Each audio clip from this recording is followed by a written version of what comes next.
Question number 20. Given below are two statements. ഈ ചോദ്യം biomolecules എന്ന് പറയുന്ന ചാപ്റ്ററിൽ ഗ്ലൂക്കോസ് എന്ന് പറയുന്ന ടോപ്പിക്കിൽ നിന്ന് എടുത്ത ചോദ്യമാണ്. ഗ്ലൂക്കോസ് എന്താണ് ചോദ്യത്തിൽ പറയുന്നത്? സ്റ്റേറ്റ്മെന്റ് ആണ് അല്ലെ. D glucose pentaacetate react with 2,4-dinitrophenyl hydrazine. ആ സ്റ്റേറ്റ്മെന്റ് തെറ്റാ. കാരണം ഡി ഗ്ലൂക്കോസ് പെൻഡാഅസറ്റേറ്റ് ഒരിക്കലും 2,4-DNP റിയാക്ട് ചെയ്യില്ല. കാരണം അവിടെ നിന്നാണ് നമ്മൾ മനസ്സിലാക്കിയത് അവിടുത്തെ aldehyde group free aldehyde group അല്ല എന്നും അവിടെ നിന്നാണ് അതാണ് ഗ്ലൂക്കോസിന്റെ റിംഗ് സ്ട്രക്ചറിനുള്ള ശക്തമായ സപ്പോർട്ടുകളിൽ ഒന്ന് ഈ പറഞ്ഞിരിക്കുന്ന കാര്യമാണ് അല്ലെ. ആ റിയാക്ഷൻ നടക്കാത്തതാണ്. 2. Starch on heating with concentrated sulphuric acid 100°C and 2-3 atmosphere pressure produces glucose. ശരിയാണ്.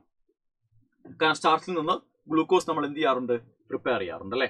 Starch C6H10O5 N times plus NH2O in presence of H plus produces C6H12O6.